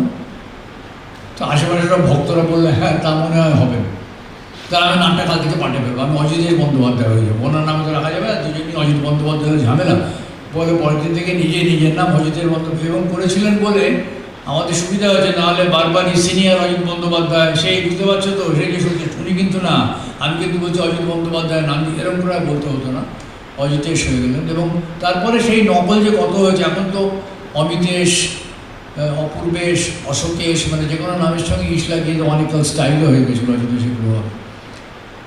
তো সেই ওনার সঙ্গে এইরকম মাঝে মধ্যেই দেখা হতো। যখন আমরা যেতাম উনি ততদিনে বুঝতে পেরেছেন যে এরকমগুলো থিয়েটার করবে এই ছেলেগুলো, তখনই খুব গপ্প হতো। একদিন আমার মনে আছে, সেইটা বলে আমি আপাতত শেষ করি, কারণ সন্ধ্যা ভাবছি যশোদার কতক্ষণ বললো আমার গান টানগুলো কী হবে রে বাবা, তো বলছি না। তখন উনি চলে এসেছিলেন এই সুভাষ সরোবরের পাশে, যে বাড়িতে উনি শেষ নিঃশ্বাস ত্যাগ করেন, সিআইটি রোডে 3 তলার ফ্ল্যাটে চলে এসেছেন। আর গল্পগুলো সব একেবারে মেঠো গল্প, একেবারে ওই যে বলছিলাম গ্রামের মানুষের সহজ সরল জীবন থেকে তুলে আনা গল্প, রামকৃষ্ণদেবের গল্পের মতো সহজ, যার ভেতর দিয়ে শিক্ষাটা চলে যায় তোমার ভেতর পর্যন্ত। তো ওইখানে উনি আমায় বললেন যে রত্না অশোক এসছে, তখন রত্নাদি চলে এসছেন অজিতদার সঙ্গে, ওরা একসঙ্গে আছেন। অজিতদার স্ত্রী লিলিদির সঙ্গে তার মামলা চলছে, ডিভোর্স হয়নি, কোনোদিনও হয়নি বোধ হয়, সেটা সন্ধ্যা বলতে পারবে ডিভোর্স অ্যাটাল হয়েছিল কিনা। তো অশোক এসে চাটা করে বলতে বলতে কথা বলতে আরম্ভ করলেন, এবং কথা বলার সেদিন মূল বিষয় ছিল যে আমাদের থিয়েটারে কি প্রফেশনাল হওয়া যায়। তা আমি বলছিলাম যে যায় না। তখন নরকগুলজার চলছে আমাদের, 1976-77 সাল হবে। উনি নান্দিকা তখনও ছাড়েননি, এর পরে অল্প পরেই ছাড়বেন নান্দিকা। সেরকম সময় নান্দিকা তখন খুব প্রচুর শো করছে, আমরা মোটামুটি আমাদের মতো করে। নরকগুলজারের তো অনেক শো, চাকমামধু, রাজরক্তরও। তো বললেন যে আমি বলছি যে প্রফেশনাল হওয়া একা একা তবু হওয়া যায়। আপনি একা একা, উৎপল দত্ত একা একা, আমাদের সময় তখনও মনোজ মিত্র সাজানো বাগান করে বিখ্যাত স্টার হননি সিনেমায়, কিন্তু একা একা হলে তো হবে না, গোটা দলটাকে নিয়ে কি প্রফেশনাল হওয়া যায়? তার জন্য আপনারা তো প্রফেশনাল থিয়েটার চালিয়েও দেখলেন, উৎপল দত্ত 10 বছর থিয়েটার চালালেন, দলের ছেলেদের মাইনে দিয়ে সমস্ত কিছু পেশাদার কায়দায় করে। আপনি রুদ্রদা কেয়া আপনারা করলেন, তখন তাদের ওই 69 থেকে 74-এর রঙ্গনার পর্বও পার হয়ে গেছে। প্রফেশনাল থিয়েটার যারা কিন্তু দেখলেন তো পারলেন না, গ্রুপ থিয়েটারের জোরে একটা প্রফেশনাল থিয়েটার দিনের পর দিন চালানো যাচ্ছে না। ওখানে এমন কিছু চাইছে দর্শক যেটা আপনি দিতে পারবেন না, আর আপনি দিতে না পারলে, কম্প্রোমাইজ করতে না পারলে, যদি আবার সেই কম্প্রোমাইজ করেন তাহলে আপনার থিয়েটার করার কোনো মানে হয় না। নানা প্যাচ নিয়ে অনেক কথা হচ্ছে। তিনি বলেন কিন্তু আমি তো মনে করি প্রফেশনাল না হলে তার জীবনের শ্রেষ্ঠ জিনিস দেওয়া যায় না। প্রফেশনাল বক্সার, প্রফেশনাল সাঁতারু, প্রফেশনাল পেইন্টার, প্রফেশনাল সিঙ্গার, সব প্রফেশনাল হবে। যে গানটাকে টাকা পাবে ভদ্রলোক আজকে সন্ধ্যেবেলা, সেইটার জন্য সে যেন সকাল থেকে যেরকম সাধনা করবে নিজের গলা নিয়ে, শরীর নিয়ে, সেরকম কি আরেকজন করবে যে আজকে পাড়ার জলসায় অ্যামেচার একটা গান গাইবে, ট্যাক্সি ভাড়া পাবে কিনা সন্দেহ। এটা হয় না, তুমি যেটা বলছো হয় না। বেস্ট, তোমার ভেতরকার বেস্ট জিনিস বার করতে গেলে you have got to be professional in that line. আমাদের অনেক কিছু বলছেন যে নানান রকম, তা বলতে বলতে হঠাৎ বললেন যে আচ্ছা তোমার এখানে দুপুরবেলা আমার সঙ্গে খেয়ে যাও, মানে বেলা হয়ে গেছে, খেয়ে যাও। আমি তখন দমদমেই থাকি, দেবনিবাস পাড়ায়। আর না, আমি বাড়ি যাবো, খেয়ে দিয়ে আজকে বিকেলে শো আছে, ওখানে যেতে হবে। ও কি নাটক? নরকগুলজার। কোথায় শো? ময়াতি সদনে, কল শো। বললো ময়াতি সদনে। আচ্ছা আচ্ছা আচ্ছা, ধরো যদি আজকে গিয়ে দেখো তোমাদের শোটা হলো না, তাহলে কী হবে? আমি বুঝতে পারছি না আমার গল্পটা কোন দিকে যাচ্ছে। আর তাহলে খুব মন খারাপ হবে। বলে কেন মন খারাপ হবে কেন? আর 4,000 টাকা শো, আর করলে আমাদের দলের 1,000 টাকা লাভ হয়। তখন ওরকমই নরকগুলজারের মধ্যে বিখ্যাত নাটকের রোডে কল শো রে, প্রকাশ মনে রাখিস। এখন তো তা আর কেন, আর মন খারাপের কারণ কি? না, আমার নাটকটা হলে 1,000 লোক দেখতো, আনুমানিক দেখতে পেলো না, ফেরার জন্য মন খারাপ হলো। আচ্ছা, তো এরপরে কী করবে তোমরা? আর এরপরেও যদি দল ট্যাক্সি ভাড়া দেয় আজকে, তাহলে ট্যাক্সি করে, না হলে বাসে করে শ্যামবাজার মোড়ে যাবো, ওখান থেকে যেরকম শ্যামবাজারে চায়ের দোকানে চাটা খাই, খেয়ে বাড়ি চলে যাবো। বেশ, আচ্ছা তো কাল সকালে উঠে কী করবে? আমি তো বুঝতে পারছি না গল্পটা কোন দিকে যাচ্ছে, কী ব্যাপার। আর সকালে উঠে চান করে খেয়ে কল্যাণী লোকাল ধরে কল্যাণী ইউনিভার্সিটির দিকে দৌড়বো, তখন আমি সেখানে ইংরেজি পড়ে কল্যাণী ইউনিভার্সিটি। প্রায় ঘন্টা দেড়েক লাগে আমার দমদম সেখান থেকে যেতে। বলে সেখানে গিয়ে দেখো ওই যে কল্যাণী ইউনিভার্সিটির ইংরেজি ডিপার্টমেন্টের গেটে লেখা আছে যে অশোক মুখোপাধ্যায়ের কাজ থেকে আর দরকার নেই। তখন কী করবে? তাহলে আমার মাথা আঘাত ভেঙে পড়বে। আমার বিধবা মা, স্ত্রী, দুটো মেয়ে আছে, তাহলে খাওয়াবো কি? পথে বসবো? হ্যাঁ, যেদিন থিয়েটারের দরজায় ঢুকলে দেখবে অশোক মুখোপাধ্যায়কে দরকার নেই লেখা, তখন যদি তোমার মাথায় আকাশ ভেঙে পড়ে, তাহলে সেদিন তুমি যেরকম নাটকটা করবে ওই আকাশ ভেঙে না পড়ার জন্য, সেই নাটক তুমি জানোই না, সেই অভিনয় তুমি জানো না, যার উপর তোমার অস্তিত্ব নির্ভর করছে। তোমার যেটা শখের ব্যাপার, করলেও হয় না করলেও হয়, একটা ইন্টেলেকচুয়াল বিলাসিতা। তুমি কলেজে পড়াও, ইউনিভার্সিটিতে পড়াও, তুমি বড় বড় জায়গায় চাকরি করো, তোমরা সবাই সন্ধ্যেবেলা থিয়েটার করে বাড়ি চলে গেলে। আমি এরকম থিয়েটারের কথা বলছি না, আমি বলছি সেই থিয়েটার যা তোমার ভেতরকার সমস্ত জিনিসকে টেনে বার করে আনবে, তোমাকে রক্তাক্ত করবে, সেই থিয়েটার কীরকম তুমি জানো না বালক। কারণ তুমি পেশাদারি থিয়েটারের কথাটা, তুমি কমার্শিয়াল থিয়েটারের কথা বলছো, ব্যবসায়িক থিয়েটার। আমি বলছি পেশাদারি থিয়েটার। তো আমি বুঝতে পারলাম যে অদ্ভুত একটা কথা বলেছেন বটে। এই কথাটা আমি লিখেওছি এবং তারপরে সারা জীবন আর ভুলতে পারিনি যে সত্যি আমাদের থিয়েটারতে এখনও পর্যন্ত শেষ পর্যন্ত যে জায়গায় এসে আমরা দাঁড়িয়ে গেলাম, সেটা হচ্ছে আমরা পেশাদার হতে পারলাম না। তারপরে এখনকার দিনে যে সৌমিত্র বলছিল যে কত রকম সব নতুন নতুন থিয়েটারের তত্ত্ব উঠছে, এমনকি আমার ছাত্র, আমার হাতে এখনো 2-3 মিনিট আছে, আর একটা গল্প বলেই চলে গেল, তাই জন্য ঘড়ি দেখলাম। আমার ছাত্র ব্রাত্য সম্প্রতি কোম্পানি থিয়েটারে বলে একটা ফতোয়া জারি করেছে। কিন্তু এই সব কিছুর মধ্যে থেকে যেটা হয়নি সেটা হচ্ছে কী করে থিয়েটার করে থিয়েটারের লোকেরা খেতে পাবে, তার কোনো অঙ্ক এখনো বের করা যায়নি। তার একটা উত্তর যারা খুঁজতে পারতেন, পেশাদারি থিয়েটারের ভেতর থেকে ভালো থিয়েটারের, অর্থাৎ ভালো থিয়েটারের পেশাদারি ভিত্তি, এই হচ্ছে এক লাইনে বললে হবে। সেইটা যারা করতে পারতেন তাদের মধ্যে অজিতেশ একজন, কারণ তখন তার এতটা নামডাক হয়ে গেছে, 83 সালের কথা বলছি এবার, যে তখন ওর নামে হাওড়া শিয়ালদা থেকে লোক আসবে টিকিট কাটতে, দেখতে। হাওড়া শিয়ালদা মানে মফস্বলের লোক না হলে প্রফেশনাল থিয়েটার চলে না, কলকাতার লোক দিয়ে হয় না। তখন উনি আমাকে একদিন, আমাদের একটা লাঠি নাটকের শো ছিল রঙ্গনাথে, বোধহয় বুলুদের নাট্যরঙ্গের ফেস্টিভ্যাল বা কিছু হবে, দুদিনের। তো একদিন আমরা লাঠি বলে মহিত চট্টোপাধ্যায় নাটক করবো, সেটাতে আমি তখন পাঠ করতাম না। রামের ডিরেকশন, আশিস মুখোপাধ্যায় বলে খুব ভালো অভিনেতা ছিলেন আমাদের, তিনি পরে অন্য থিয়েটারে চলে যান। আশিস করবে আর আরও সব অন্যরা আছে। আমি বাইরে বসে আছি, দলের পক্ষ থেকে এসেছি দেখাশোনা করতে। তা আমি ওই রঙ্গনায় যারা গেছেন, বিজন থিয়েটার, একদম ভুল বলছি, স্মৃতিশক্তি লোক পেয়েছে, মানে পাইনি, বাবু করছে আর কি। ওটা হচ্ছে বিজন থিয়েটার। বিজন থিয়েটারের পাশে আর লম্বা গলি চলে গেছে, ওখানে বাইরে একটা গাছতলায় রকে বসে আছি, কতক্ষণ অজিতেশ ঢুকলেন। ওনার আমাদের নাটকের পরে ওনার বিখ্যাত নাটক, যেটা তিনি একা করে বেড়াতেন, হ্যাঁ, নানা রঙের দিন, তামাকু সেবন এবং নানা রঙের দিনের শো ছিল। ঢুকেছেন তো আমাকে দেখে ওখানটা বসে পড়লে, সাদা পায়জামা নিয়ে পড়া।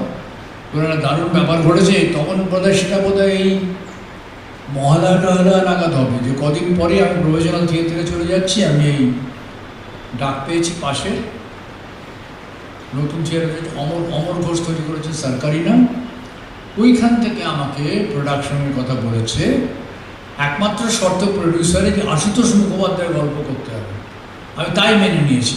আমার মনে পড়লো ঋত্বিক ঘটককে প্রডিউসার বলেছিল যে আপনাকে টাকা দেবো, লেকিন একটা সিন থাকতে হবে যেখানে ভাইয়ের সঙ্গে বোনের দেখা হচ্ছে, এবং সেটা একটা ওই রেড লাইট এরিয়া, মানে বোন প্রস্টিটিউট, সেখানে ভাইয়ের সঙ্গে দেখা হচ্ছে।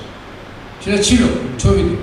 ঋত্বিক ঘটক সেই ছবি অ্যাকসেপ্ট করেন এবং অসাধারণ ছবি তার থেকে তৈরি। হয়তো আমি হ্যাঁ বলে দিয়েছি, ওটা হবে শিগগিরই। জানো তো আমাকে 5,000 টাকা মাইনে দেওয়া করেছে। আর যাত্রার থেকে আমাকে 1 লাখ টাকা বাকি ছিল, আমাকে দিয়ে দিয়েছে বকে, যাত্রা আর করবো না আসছে। তখন যাত্রায় খুব নাম করেছে, যাত্রা করবো না। ওই টাকা থেকে আমাকে মা বলেছিলেন যে 12,000 টাকা আমাকে দিবি, জিজ্ঞেস করবি না কেন, এটা আমি তোর কাছে চাইছি, মাকে দিয়ে দিয়েছি। আর রত্না তো আমাকে দেখে চলে এসেছিল সংসার ছেড়ে, ওর জন্য 1 লাখ টাকার একটা ফিক্সড ডিপোজিট করে দিই, যাতে আমি না থাকলে ওর কোনো অসুবিধা না হয়। প্রায় প্রফেটিক, তার অল্প কদিন পরে এমনি চলে গেলেন। খালি তার আগে আমি এমনি তো প্রফেশনাল থিয়েটারের নাচ গান হয়, তো আমি আনন্দ শঙ্করকে নিয়েছি, নাচ হবে 100টা ছেলে মেয়ের নাচ, আনন্দ শঙ্করের কোরিওগ্রাফিতে। আনন্দ শঙ্কর হচ্ছেন এই আজকালকার যে আধুনিক ব্যান্ডের নাটকের গানে তার পূর্বপুরুষেরা, আদি তারা, রুমা গৌটাগড় তারা আগে, উদয় শঙ্করের পুত্র, সেটা হবে। আর তৃপ্তি মিত্রের সঙ্গে কথা হয়ে গেছে, কালীবাণিজ্যের সঙ্গে কথা হয়ে গেছে, দেবরাজ রায়ের সঙ্গে কথা হয়ে গেছে, রমাপ্রসাদ বণিকের সঙ্গে কথা হয়ে গেছে, এরা পাঠ করবে, পুজোর পরিবারে শুরু হয়ে যাবে। তারা যে আমি একটু দুষ্টুমি করে বললাম যে আমাদের কাউকে নেবেন না, বলে তোমাকে, তুমি তো হদ্দ অ্যামেচার, তোমার নেব কি? আমরা যখন সব ছেড়ে নেমে পড়ছি পেশাদার হওয়ার জন্যে, তখন তোমাকে ডাকলে তুমি ভাববে আমি একটা প্রফেসর মানুষ, এরকম কিন্তু অজিতেশের মতো গামছা পরে নেমে যাওয়া যায় নদীতে, দূর। আমি অন্তত নিজের পক্ষে আমার একটা পাজামা তো লাগে, এসে ততক্ষণে জল এসে আমাকে ভাসিয়ে নিয়ে চলে যাবে, তোমাদের নেব কি? তুমি রুদ্র কলেজ কাজ করতে করতে আবার ইউনিভার্সিটিতে পড়াতে আরম্ভ করেছো, বিভাসবাবু এজি বেঙ্গল ছেড়ে আবার গিয়ে টিভিতে, তোমরা আরও ভালো চাকরির দিকে যাচ্ছ, আর সেখানে আমরা চাকরি বাকরি ছেড়ে দিয়ে সব জলাঞ্জলি দিয়ে সারাক্ষণের থিয়েটার করবে, তোমাদের নেবো, পাগল নাকি, তোমাদের বিশ্বাস করাও যায় না। এইসব বলে যাতা বকাবকি করলেন। আর বললেন তাছাড়া তুমি যখন নদীর পরে দাঁড়িয়ে ভাবছো যে কী করে নদীটা পার হবে, অজিতেশের মতো গামছা পরে তো নামা যায় না জলে, তখন তোমাকে তোমার এক বন্ধু এসে কানে কানে বললো যে এর দরকারও নেই, খানিকটা দূরে একটা কাঠের পোল পাওয়া গেছে, সেটা দিয়ে পার হওয়া যাবে। আর এবারে একটা পাহাড়ের উপর বসে গুহাতে শম্ভুদা বলছেন, বৎস সবই মায়া, ওপারে যাওয়ার দরকার নেই, যা পাওয়া সব এপারেই আছে। তো তোমাদের বিশ্বাস করে আমি এপারেই থেকে ততক্ষণে তো বন্যা এসে আমাকে ভাসিয়ে নিয়ে চলে যাবে, আর তোমাদের দিয়ে চলে যাবে, এইসব বলে বকাবকি করে। তবে তার আগে আমি ওই তপেন্দুকে কথা দিয়েছি, আমি খালি একটু এই সুজাতা সদনে ওরা আরও নাটক করবে, ওইটা আমি পুজোর মধ্যে লক্ষ্মী পুজো পর্যন্ত করার শো করে দেবো। সুজাতা সদনে উনি পাঠ করবে কী করবে, সেটি দাঁড়ালাম না, মাথা থেকে যাবে ফ্লাই, এত ছোটো স্টেজ, বলে না না ওটা খুব উপকার হয়, ও খুব বিপদে পড়েছে, ওই আমাকে দিয়ে 7টা শো করিয়ে লঞ্চ করাবে, তারপর আমি ছেড়ে দেবো, তারপরে আমি এখানে চলে আসবো। যেতে পারেননি, সেই কাজটা তার অসমাপ্ত থেকে গেছে। করলে হয়তো আমরা দেখতে পেতাম যে ভালো থিয়েটার সত্যিকারের পেশাদার মঞ্চে বৃহস্পতি শনি রবিবার প্রফেশনাল আর্টিস্টদের নিয়ে অভিনয় করে অজিতেশ কী করেন, কী করতে পারেন, বললেই যে কিছু ম্যাজিক হতো আমি জানি না। তাছাড়া সে সময় দুর্দান্ত সব নাটক ভাবছিলেন, মাত্র 50 বছর বয়স। গীতা, শ্রীমদ্ ভগবত গীতা বলছিলেন আমি নাটক করব। শম্ভুদাকে বলেছি যে শম্ভুদা আপনি কৃষ্ণ করবেন, আমি অর্জুন করবো। ভাবতেও গায়ে কাঁটা দেয়, কী হতে পারতো সেটা। খালি যদি দুজনে বসে পাঠ করতেন তাহলে সেটা কোন উচ্চতায় যেত। এরকম সব অসম্ভব চিন্তা যার মাথায়, পেশাদারি মঞ্চকে দাঁড়িয়ে দেবেন তিনি, গীতাকে নাটকে, শ্রীমদ্ ভগবত গীতা থেকে নতুন নাটক তৈরি করবেন। এই যে একটু আগে যে ঘোষণা করছিল ছেলেটি, আমার নামটা ভুলে গেছি, ও বারবারই উচ্চতার কথা বলছিল। এই উচ্চতা খালি 6 ফুট 3 ইঞ্চির উচ্চতা না, অজিতেশের যে অবয়বের উচ্চতা, যে বিশাল চেহারা কাঠামো, তার থেকেও লম্বা লোক থাকতে পারে। তো ওর মতো লম্বা লোক যে খুঁজে পাওয়া যাবে না তা না, কিন্তু এটা খালি শারীরিক উচ্চতা বা দৈর্ঘ্যের বিষয় না, এটা হচ্ছে তার মনের মাপ, তার স্বপ্ন দেখার ক্ষমতার মাপ, তার কাজ করতে পারার মাপ, তার কোনো অন্ত ছিল না। সেটা তার এই শেষ গল্প থেকে মনে পড়ে। আসলে তো টলার নয়, বিগার।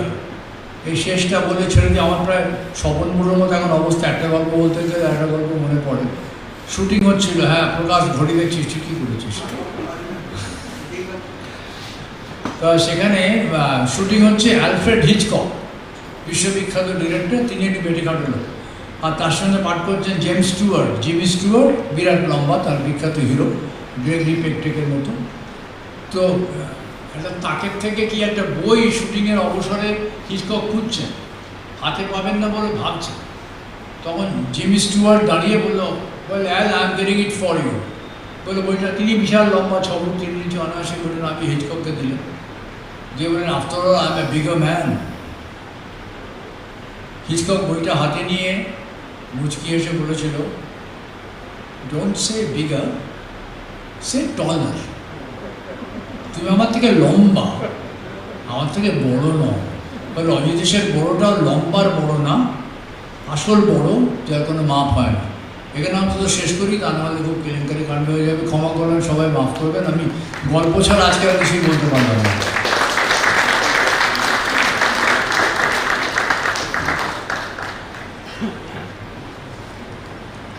এটা ঠিকই যে একটু বেশি সময় বলেছেন, সেটা আমার হিসেবের মধ্যে ছিল, কারণ এই যে দুজন আছেন তারা অজিতেশ বন্দ্যোপাধ্যায় সম্পর্কে 30 মিনিট বললে 30 মিনিটেই শেষ করবেন, এটা একটা অসম্ভব কল্পনা আমি করি।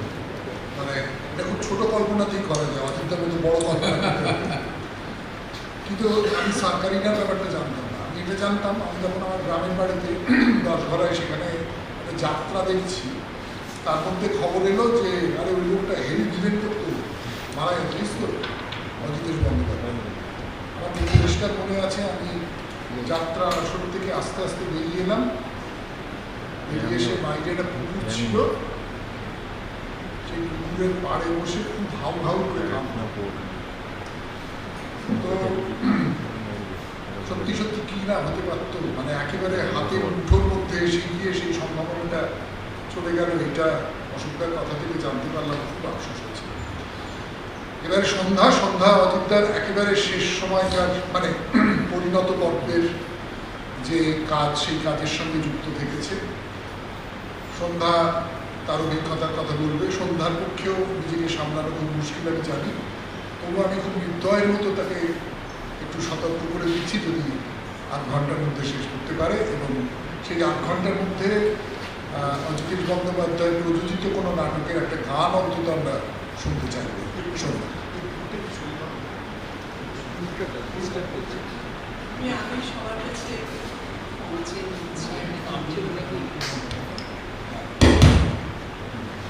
সবার কাছে আগে আমি ক্ষমা চেয়ে নিচ্ছি, আর অসুবিধাকে এসেই ক্ষমা চেয়েছি, কিন্তু আমার উপায় ছিল না। রাস্তায় আমার ড্রাইভারও আসেনি, সে 3:30 খবর দিল।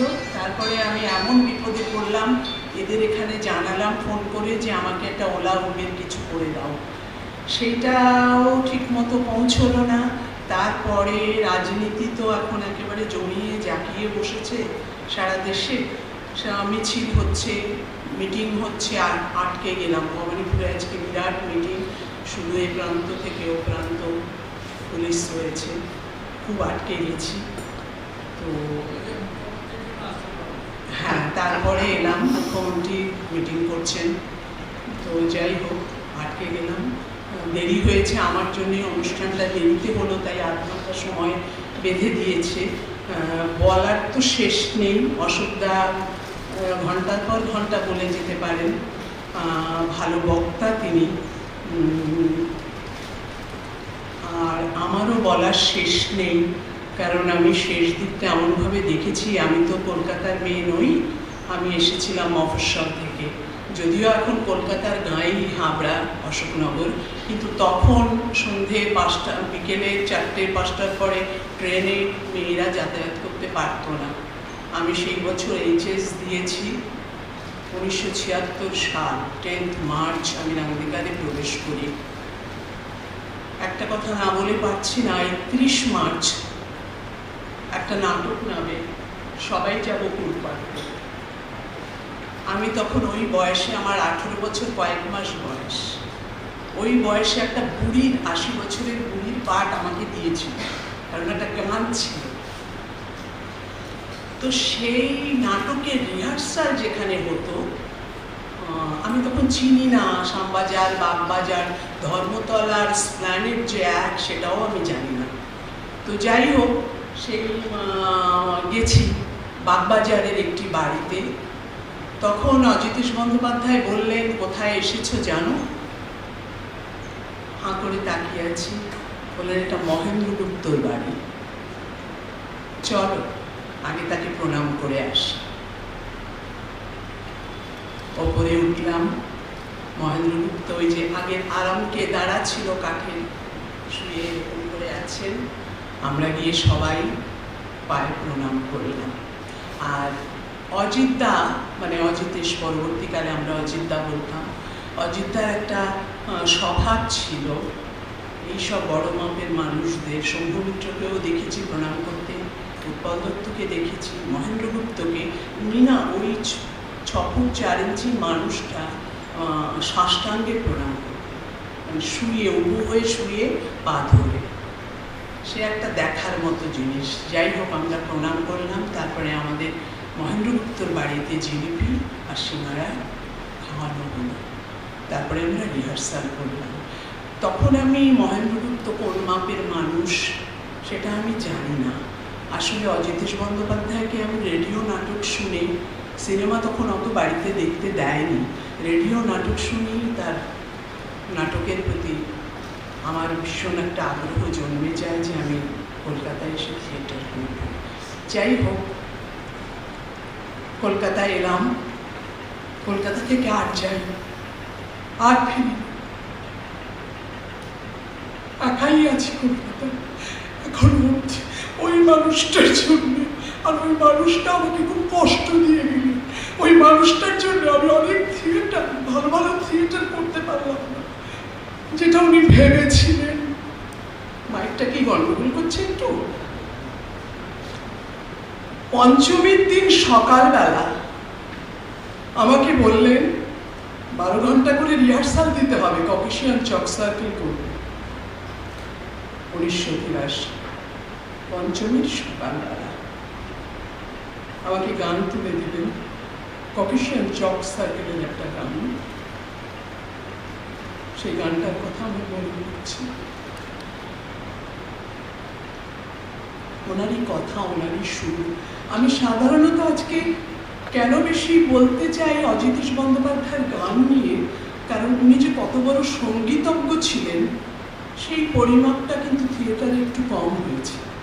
ওনার পরিচালনা, ওনার অভিনয়, ওনার সমস্ত কিছু নিয়ে যে আলোচনাটা হয়েছে, কিন্তু সঙ্গীত, উনি নিজে খুব ভালো গাইতে পারতেন না, কিন্তু উনি অসাধারণ সুর করতেন, গানের কথা দিতেন। এবং আপনারা জানেন নান্দিকার 3 পয়সার পালা, ভালো মানুষ, তারপরে যত নাটক পরবর্তীকালে পাপপুণ্য, এবং উনি শেষ সময়ে পঞ্চমীর দিন বলেছিলেন ককেশিয়ান চক সার্কেলের উনি রূপান্তর করেছিলেন খড়ির লিখন নামে, সেটা করবেন। তো সেটা আমি করবো ঘুষার পাটটা, মেন রোলটা। আর আমার কথা ছিল নান্দিকার থেকেই মাটা করবেন কেয়া চক্রবর্তী, কিন্তু কেয়াদি চলে গেলেন। তারপরে আমরাও একটু পরিবর্তন হয়ে গেল জীবনে। আমরা অজিতেশ বন্দ্যোপাধ্যায়ের সঙ্গে গিয়ে নান্দিমুখ তৈরি করলাম। সেটা প্রায়, আমি নান্দিকারে ছিলাম 1 বছর 7 মাস। তো তারই মধ্যে আমার পাপপুণ্য রিহার্সাল শুরু হয়ে গেছিল। কেয়াদি আমার পাপপুণ্যতে মায়ের পাঠটা করবেন, রিহার্সাল করছিলেন। সেগুলো আর পরে ঘুরতে পারেনি, কেয়াদিও চলে গেলেন আমাদের ছেলে। তারপরে আমরাও নান্দিকার ছেড়ে চলে গেলাম। যেটা অশোকদা বললেন, 50 বছর নয়, 49 বছর 13 দিন। তখন 49 বছর 13 দিনে উনি মারা গেছেন। সপ্তমীর শেষ রাতে অষ্টমী পড়ে গেছে। আর পঞ্চমীর দিন আমাকে একটা গান তুলে দিলেন ওনারই বাড়িতে সকালবেলা। গেছি, ককেশিয়ান চক সার্কেলের গানগুলো শেখাচ্ছেন। তাই আমার মনে হয় যে তার গান নিয়ে যদি আমি একটু দৃষ্টিপাত করি তাহলে আমার ভালো লাগবে আর কি। আমি সেটা শোনাতে চাই, কারণ অভিনয় তো আছেই, সবাই জানেন, সবাই অনেক অভিজ্ঞতা আছে তার অভিনয় নিয়ে, তার পরিচালনার কাজ নিয়ে, সব কিছু। তো সেই নাটকটা হতে পারেনি, 42টা গান ছিল। তার হয়তো অভিনয় চলাকালীন থাকতো হয়তো 20-25টা। যাই হোক, শুট করে যেত। সেই নাটকের পঞ্চমীর দিন যে গানটা আমাকে উনি শিখিয়েছিলেন, আমরা করোনা বিধ্বস্ত দেশে এখন জীবন অতিবাহিত করছি, আর সেই গানটা যুদ্ধ বিধ্বস্ত দেশে। সৈনিক চলে গেছে যুদ্ধে, প্রেমিক তার প্রেমিকা প্রেমিককে বলছে, যাও যাও যাও যাও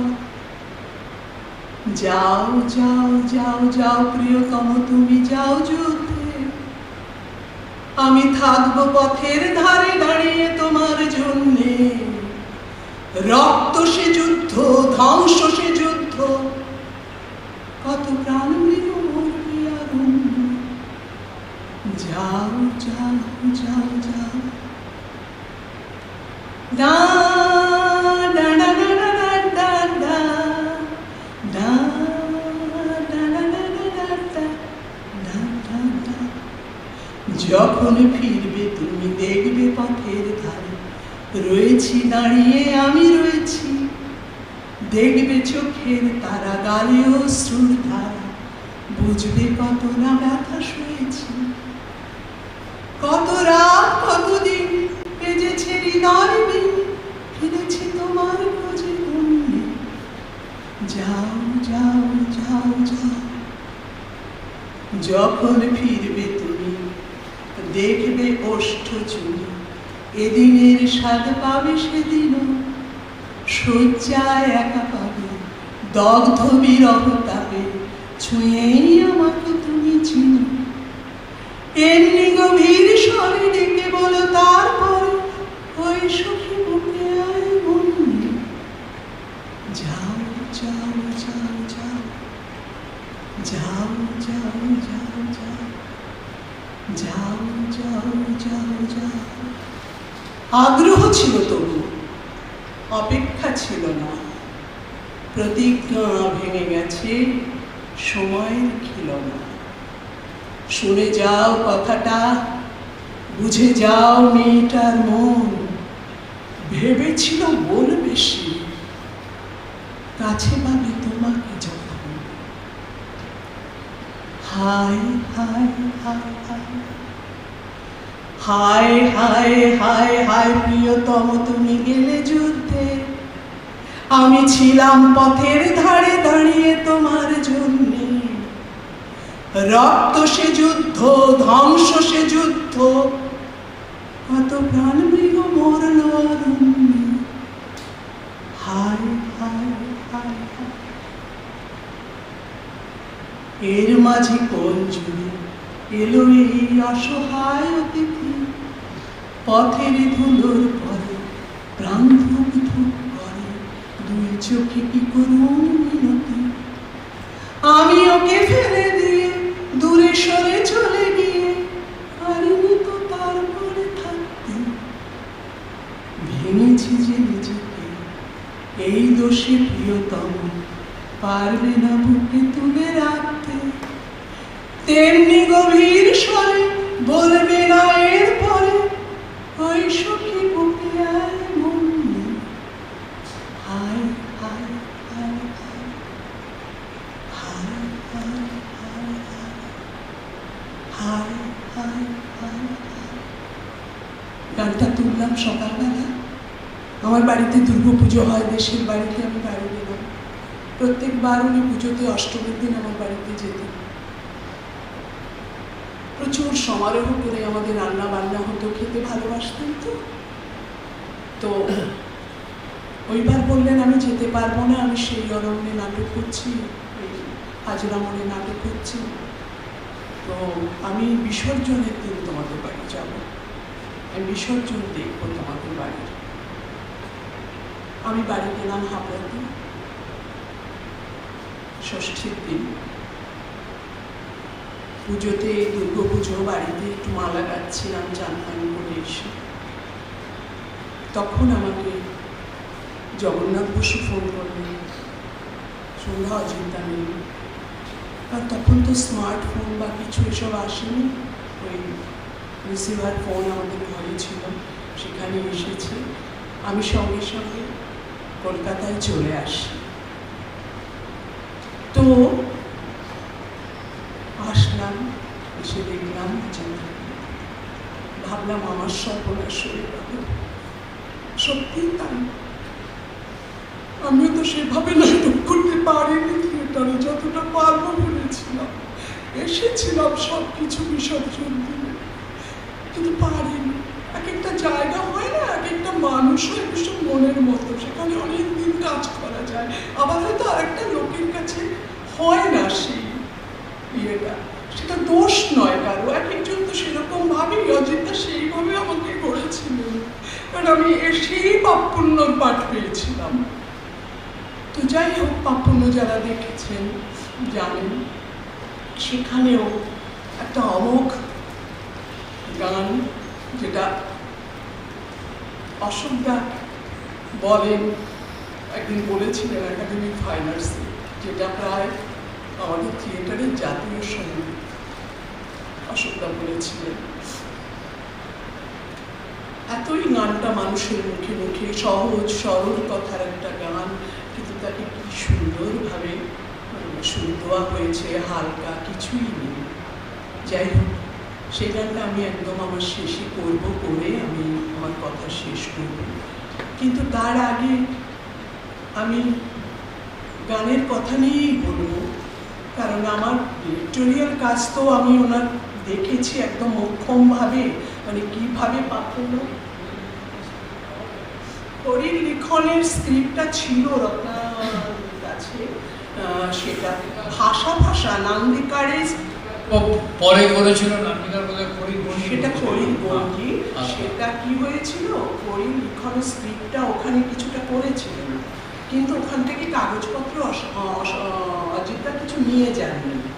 তারপরে আমি অনেকবার রুদ্রদাকেও বলেছি যে আমি কি স্ক্রিপ্টটা পেতে পারি, কিন্তু রুদ্রদা বলে আমি জানি না, আমিও পাচ্ছি না। যাই হোক, কোনো কারণেই মানে হয়ে গেছে। কিন্তু ওই খড়ির গণ্ডির গান, আমি কিছুটা গান ওই মাঝের যে নান্দিকারের ছোট ঘরটা আমি করতাম, আমাকে শেখাতেন, আর পল্লবদা হারমোনিয়াম বাজাতেন তখনই, মানে পাপ্পুন্ন হয়নি তখন। হ্যাঁ, খড়ির, অজিতদা নাম দিয়েছিলেন খড়ির লিখন। এইবার তার 42টা গান, সেই গানগুলোর কথা আমার কাছে আছে। উনি আমার একটা বঙ্গলিপি খাতা দিয়েছিলেন, তাতে সবনার লেখা। আমি বোধহয় আপনি যখন বাংলা একাডেমিতে যেবার বললেন সেবার দেখিয়েছি খাতাটা। তো সেই গানের সুরগুলো আছে, কথা রয়েছে, এবং অসাধারণ গান। কি বলবো, সেই গানগুলো তো দর্শকরা কেউ জানে না। নাটকটা যেহেতু অভিনীত হয়নি, হতে পারেনি, আমার করার কথা ছিল, আমি পারিনি, আমার দুর্ভাগ্য। পাপ্পুন্নর পরে আমি ওরকম একটা নাটকে অভিনয় করবার সুযোগ পেয়েছিলাম। এটা আমার তো থিয়েটারের দুর্ভাগ্য, তার মতো মানুষকে সবাই হারিয়েছেন এত অল্প বয়সে। আর আমার তো দুর্ভাগ্যই, আমি সব কিছু ত্যাগ করে চলে এসেছিলাম, আমি সেটা পারলাম না করতে। যাই হোক, তো আমি 3 পয়সার ভাতেও তিনি গানের কথা সুর তার, তারপরে ভালো মানুষেও গানের কথা সুর তার। এবং অদ্ভুত একটা ব্যাপার, আমাদের থিয়েটারে, বাংলা থিয়েটারে তখন খুব বিখ্যাত মানুষ ছিলেন দেবাশিস দাশগুপ্ত। উনি দেশে সমালোচনা করতেন এবং অসম্ভব ভালো গানে সুর দিতেন। গান থিয়েটার ওয়ার্কশপের অনেক নাটকে, সোয়াইক গেল, যুদ্ধে সব নাটকের গানের সুর তিনি দিয়েছিলেন। এই দেবাশিস দাশগুপ্ত যেতেন অজিতদার বাড়িতে, এবং উনিও একদিন অভিযোগ করে বললেন আমাকে দিয়ে সুর করান না কেন। আমরা তখন বসেছিলাম সব মেঝেতে। তো যাই হোক, কিন্তু উনি সব 3 পয়সার পালার গানের কথা শুনো না, তারপরে ভালো মানুষের, এরকম সব নাটকেরই, খড়ির লিখনের, পাপ্পুন্নর, সবই তিনি করতেন। সেইখানে তার যে একটা সঙ্গীতের প্রতি ধারণা, ধ্যান, সেইটা একটু থিয়েটারের লোকেরা আমার মনে হয় খুব কাছের যারা, তারা জানেন, তাছাড়া সার্বিকভাবে একটু কম জানেন সবাই সেই দিকটা। যার জন্যে আমি সেদিকটাও একটু আলোকপাত করতে চাই। অন্য দিকটা তো হয়েই যায়, যেমন অশোকদা বললেন থিয়েটারের কেমন মানুষ তিনি, কেমন করে তার সঙ্গে কাজ করেছেন, তার অভিজ্ঞতার কথা। এবং অশোকদার সঙ্গে অজিতদার থিয়েটারের শেষ দিন অবধি যোগ ছিল, এক জায়গায় থিয়েটার করেননি কিন্তু আমরা দেখেছি সবসময় একটা ভীষণ সংযোগ ছিল। আলোচনা করতেন, আমার মনে আছে উনি কারো নামে নিন্দে পছন্দ করতেন না, বলতেন আগে তুমি তার মতো হও তারপর, একেবারেই পছন্দ করতেন না নিন্দে। যাই হোক, অষ্টমীর দিন আমি শুনলাম, চলে এলাম, তারপরে আমি ওখান থেকে শ্মশানে যাওয়া হলো, নিমতলা ঘাটে তাকে পোড়ানো হলো, তারপরে আবার আমি বেলেঘাটার বাড়িতে গেলাম, সেখানে গিয়ে লোহা শেক টেক দিয়ে বসে আছি।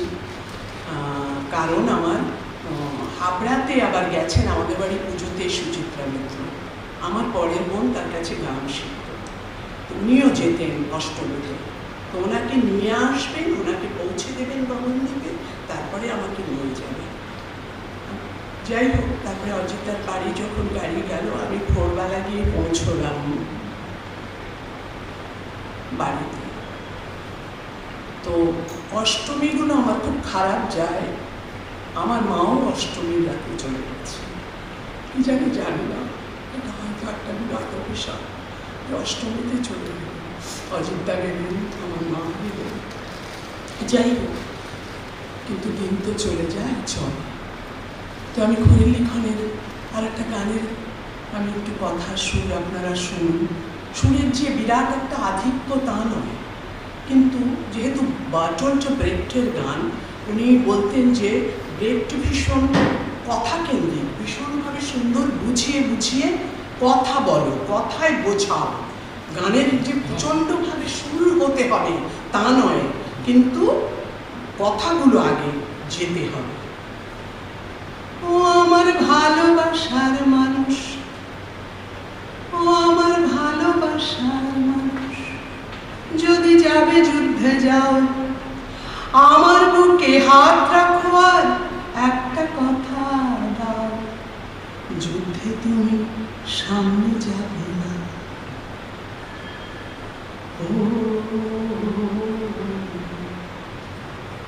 ও আমার ভালোবাসার মানুষ, যদি যাবে যুদ্ধে যাও, আমার বুকে হাত রাখো আর একটা কথা দাও, যুদ্ধে তুমি সামনে যাবে না। কেন কেন? সামনে বড় গোলাগুলি, সামনে প্রাণের ডর, সামনে লড়ে যে ছেলেটা, এবে না সে ঘর, তাই যুদ্ধে তুমি সামনে যেও না।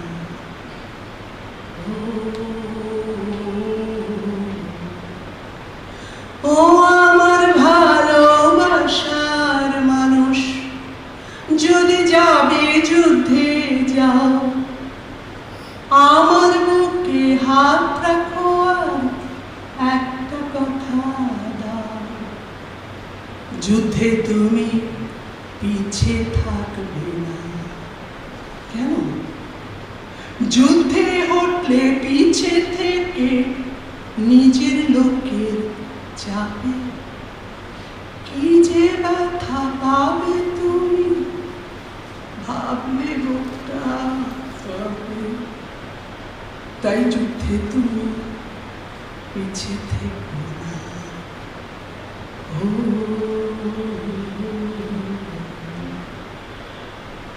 তাই কি করবো? ও আমার ভালোবাসার মানুষ, যদি যাবে যুদ্ধে যাও, আমার বুকে হাত রাখো আর একটা কথা দাও, যুদ্ধে তুমি মাঝ বরাবর থাকবে।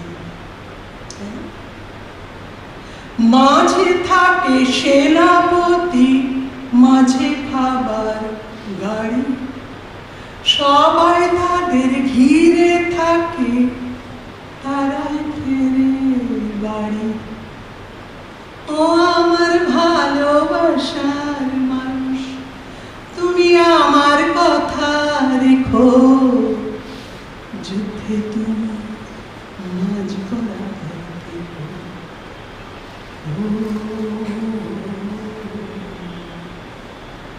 যুদ্ধে তুমি মাঝ বরাবর থেকো।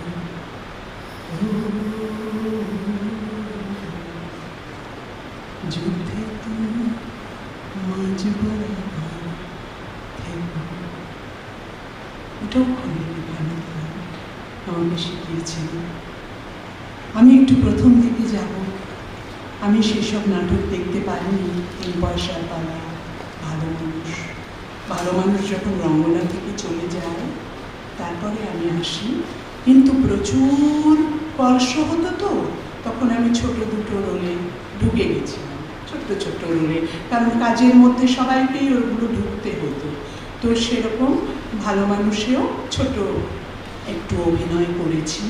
কিন্তু ভালো মানুষের সেই কেয়াদির দ্বৈত চরিত্রে অভিনয়, অমন গান, হাঁ করে তাকিয়ে দেখতাম। গ্রাম থেকে এসছি, কিছুই জানি না, ভাবতাম এই মানুষগুলোর কাছে আমি ঘুরছি। সেই কেয়াদি তো চলে গেল তারও আগে, একেবারেই কম বয়সে, 38 বছর মাত্র বয়স। আমি কেয়াদিকে 1 বছর 7 মাস ভীষণভাবে কাছে পেয়েছিলাম, কারণ তখন পাপপুণ্য রিহার্সাল করছি, পরিলিখনের করছি। এবং যেদিন আমি প্রথম নান্দিকারের ঘরে আসি, সেই দিন একটা চেয়ারে অজিতেশ বন্দ্যোপাধ্যায় বসে আর একটা চেয়ারে কেয়াদি বসে অফিস ঘরটায়।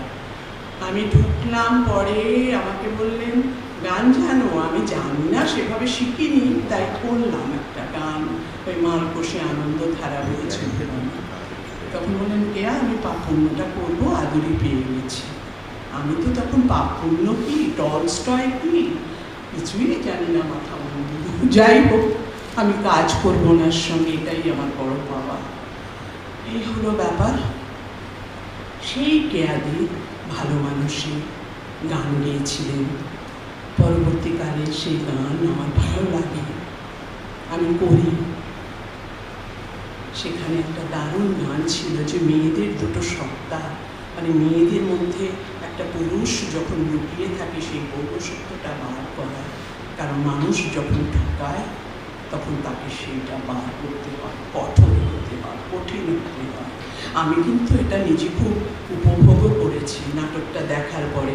যখন আমি নান্দিকার থেকে ওই শ্যামপুকুর থানার ওখান থেকে যেতাম, ধর্মতলায় নামতাম, তখন খুব লোকেরা পিছনে দৌড়তো। বহু বদমাস লোক ঘোরাফেরা করতো মেট্রো সিনেমার নিচে, ময়দানের ওখানে। আমি একদিন ছাতা দিয়ে মেরে দিয়েছিলাম। তো আমি জানি যে একটু শক্তপোক্ত হলে টেকা যায়। আমি একা কিন্তু আছি এখনো ঠিকঠাকভাবে, বিপদকে অতিক্রম করে। তো সেইখানে কেয়াদি গাইতেন মঞ্চে, আমি যখন